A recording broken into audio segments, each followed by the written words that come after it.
Kalian, anak buka Gus ya supaya lebih resmi lagi, supaya lebih ahsan. Baik, bismillahirrahmanirrahim. Assalamualaikum warahmatullahi wabarakatuh. Alhamdulillah, wassalatu wassalamu ala rasulillah Sayyidina Muhammad bin Abdullah ala alihi wa sahbihi wa man da'a bida'wati wa istanna bisunnatihi ila yaumi liqa'i rabbih amma ba'du. Subhanaka la ilma lana illa ma 'allamtana innaka antal alimul hakim. Rabbi shrah li sadri wa yassir li amri wa ahlul 'uqdatam min lisani yafqahu qawli. Wahdi qalbi bijahil Mustafa sallallahu alaihi wasallam. Baik, hadirin wal hadirat yang saya hormati, juga Gus kita, Gus Ismail Al-Khalili, yang mana telah menyempatkan waktunya untuk sama-sama berbagi ilmu kepada kita pada siang hari ini, dan insya Allah bertepatan dengan bulan suci Ramadan, yang mudah-mudahan amal ibadah kita diterima oleh Allah Subhanahu wa Ta'ala. Salawat dan salam tak lupa kita senantiasa bersalawat kepada junjungan kita Nabi besar Muhammad SAW beserta para keluarganya, para sahabatnya, para tabi'in dan tabi'ut tabi'in. Mudah-mudahan kita dianugerahkan oleh Allah bisa mencintai dan mengikuti mereka semua. Hadirin wal hadirat, muslimin dan muslimat yang dimuliakan oleh Allah Subhanahu wa Ta'ala. Ya, mungkin sedikit dari maklumat sebelum saya mulai daripada perbincangan kita pada siang hari ini, yang mana di hadapan kita adalah Gus yang sudah tidak asing lagi sebenarnya, yang ketampanannya tidak lagi asing, kemasya Allahannya masya Allah juga. Udah laku, dan alhamdulillah. Masya Allah. Jadi beliau ini kakak kelas saya ya, kakak kelas Al-Fagir, dan niat sebenarnya insya Allah pada saat ini pertama adalah niat silaturahim, karena memang saya sudah lama tak jumpa dengan Gus Ismail, dan alhamdulillah sekarang bisa jumpa, bisa bertatap muka. Dan mungkin wallahu alam ya, apakah kita Gus selama di Yaman apakah termasuk teman dekat atau hanya kenal biasa saja kira-kira? Nah, lumayan Habib. Lumayan Itu Salmet Antum, artinya Salmet Antum Taufik dari Pontianak. Mana-mana bareng dia. Betul. Tapi saya dengan Gus Ismail sebenarnya tidak terlalu jauh juga, dan juga tidak terlalu dekat juga, tapi memang sangat ya dekat lah. Kalau jumpa pasti salam, jumpa pasti senyum, pasti seperti itu. Karena beliau mungkin sibuknya di perpustakaan, jadi memang tidak bisa diganggu lagi. Sibuknya di warnet kadang. Hadirin, teman-teman sekalian yang dimuliakan oleh Allah.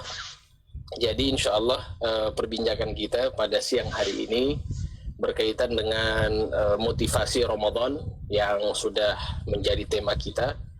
Dan sebelumnya Gus, ini Al-Fagir mau tanya saya sendiri, dan memang dari teman-teman juga, dan saya sendiri sebenarnya bingung sebenarnya. Sebelum kita masuk ke tema yang Antum akan jelaskan nanti, perbedaan antara Lora dan Gus ini masih bingung sama Ana sendiri ya. Lora sama Gus, mungkin pertanyaan tidak sesuai dengan tema kita. Coba Antum bisa jelaskan ya perbedaan antara Lora dengan Gus. Tafadhol, Gus Ismail. Oke, setahu saya sama Habib, antara Lora dan Gus ini kalimat yang mempunyai makna yang sama, mutaradif intinya.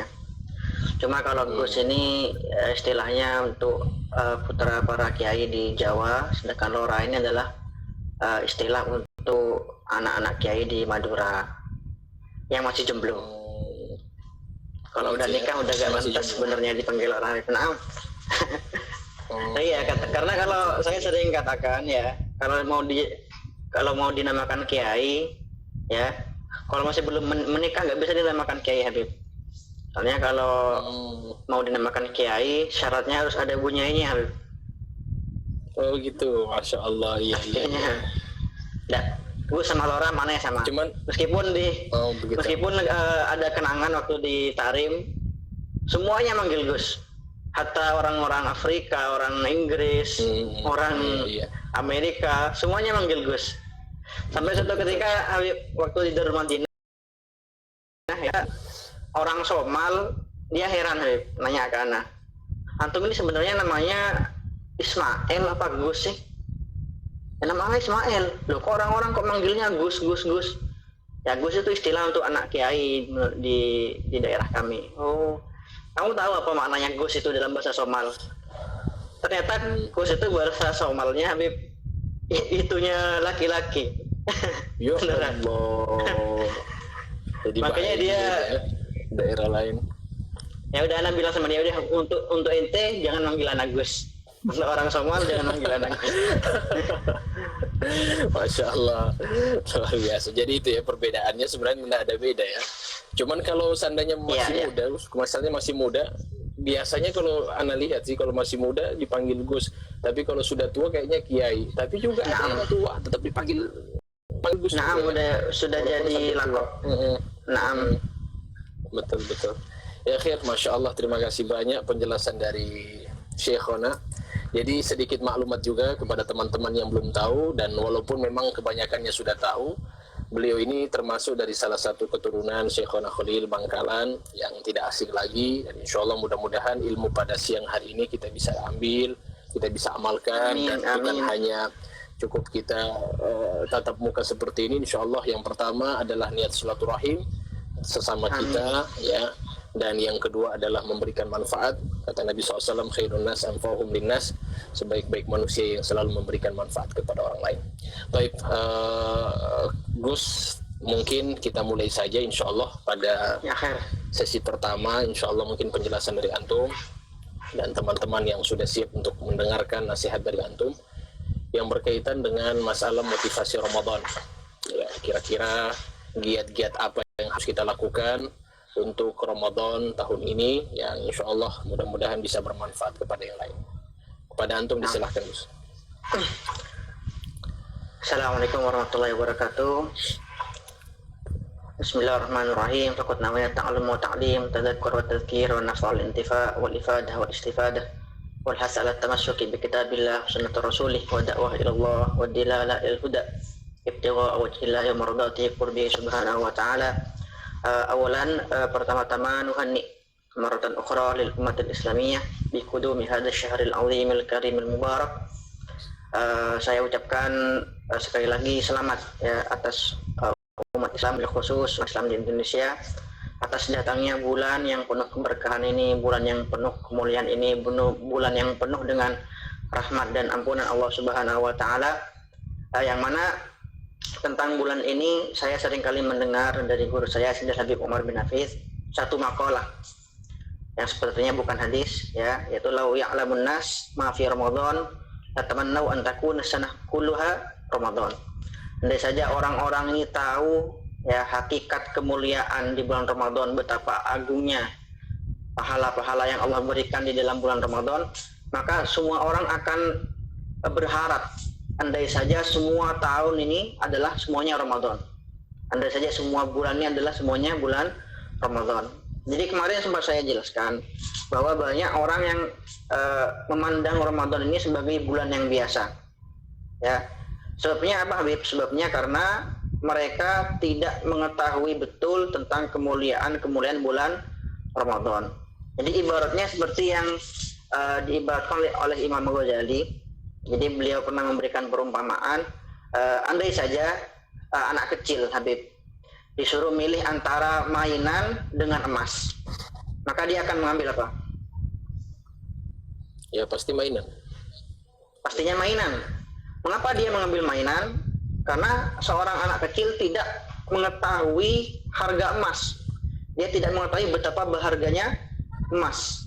Begitu pula orang yang ketika masuk bulan Ramadan ya, tapi dia tidak termotivasi, tidak memiliki semangat untuk lebih mendekat pada Allah Subhanahu wa taala, dan dia biasa-biasa saja seperti bulan-bulan sebelumnya, itu karena dia tidak mengetahui harga yang sebetulnya dari bulan Ramadan. Banyak sekali, Habib, hadis-hadis ya yang menerangkan tentang fadilah-fadilah bulan Ramadan. Cukup ya, dari sekian banyak hadis itu, satu hadis yang diriwayatkan oleh Sayyidah Aisyah radhiyallahu taala anha ya, bahwasanya karena Rasulullah sallallahu alaihi wasallam ijtahidu fi Ramadan ma la ijtahidu fi ghairi. Bahwa Rasulullah sallallahu alaihi wasallam bersungguh-sungguh di dalam beribadah di bulan Ramadan melebihi bulan-bulan yang lain. Ini menunjukkan bahwa bulan Ramadan ini adalah bulan yang sangat istimewa melebihi bulan-bulan yang lain. Namun yang perlu saya terangkan di sini ya, sebenarnya ketika kita memasuki bulan Ramadan, motivasi kita seharusnya bukan hanya meninggalkan makanan ataupun minuman, ya. Agar apa? Agar Ramadan kita ini bukan hanya menjadi sebuah tradisi, tapi kita harus bisa meningkatkan kualitas puasa kita, Habib. Jadi waktu di Tarim kita kan pernah belajar Kitabus Syiyam dari Ihya Ulumuddin, ya kan?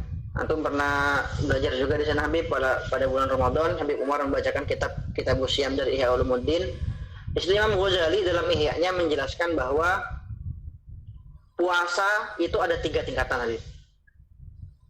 Jadi ada saumul umum, ada saumul khusus, ada saumu khususil khusus, ya. Yang pertama saumul umum, puasanya orang-orang biasa. Puasanya orang-orang umum. Apa itu puasanya orang-orang umum? Yaitu meninggalkan makanan, meninggalkan minuman, meninggalkan menggauli istri, dan hal-hal yang membatalkan puasa yang lain. Ini yang pertama, tingkatan pertama. Yang kedua, yang lebih tinggi dari itu adalah saumil khusus.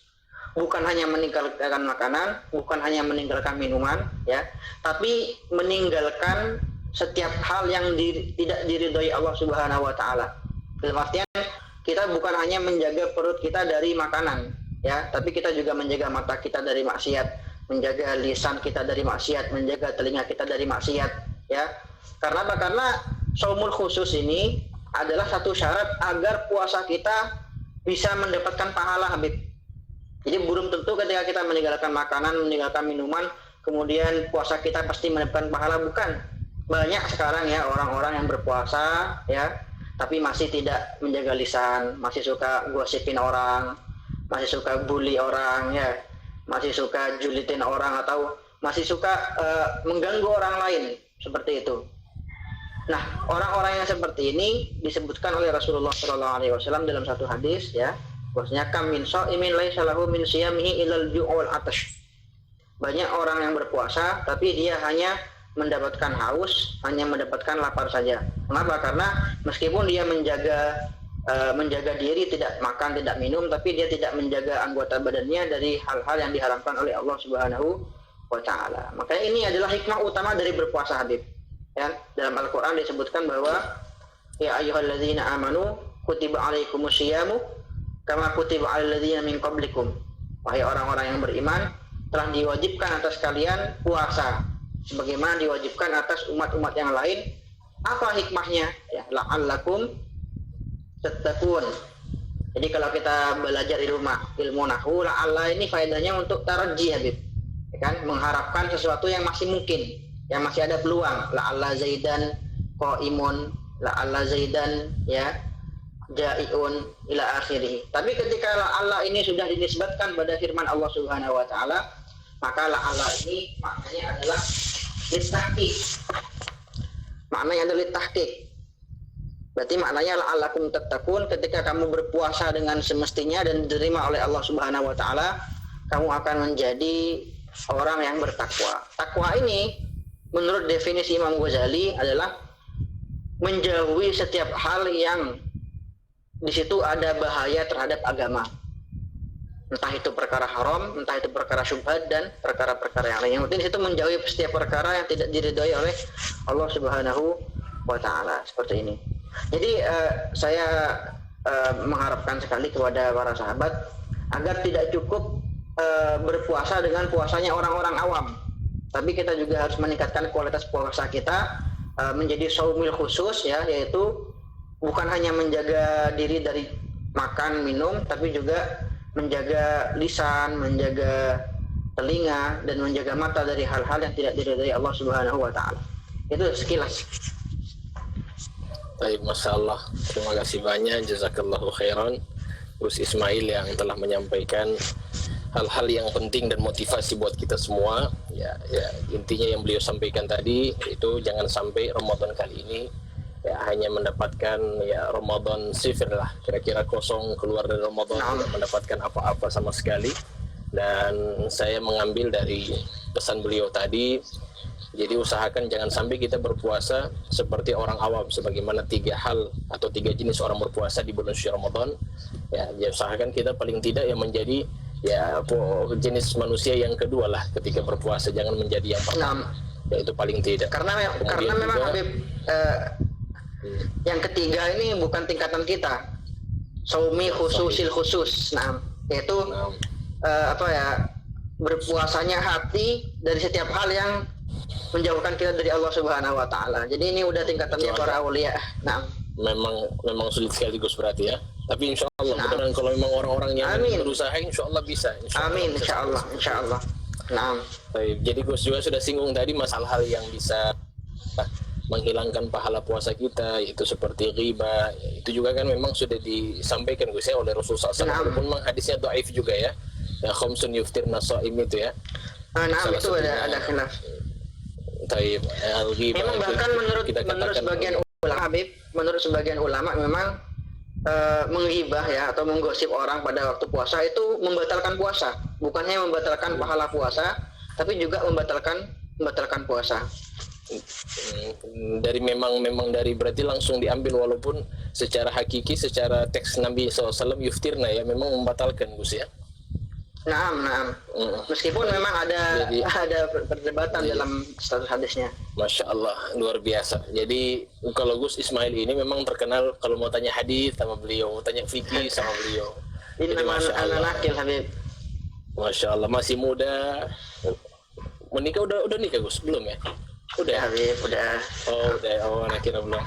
Ya, kalau belum ya nantilah. Maksudnya kan Insya Allah banyak yang nunggu antum kayaknya. Baik, dari teman-teman semuanya. Kemudian Gus, ini sekarang kita masuk tanya jawab, mungkin waktu kita kelima ini agak sedikit panjang juga. Beberapa pertanyaan Insya Allah mudah-mudahan kita bisa kembangkan.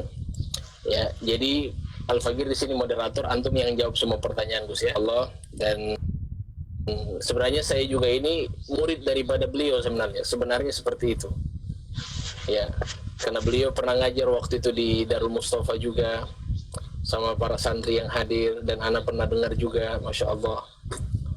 Jadi ana termasuk gurunya Gus Ismail ya. Jadi jangan heran kalau seandainya sekarang masih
santai.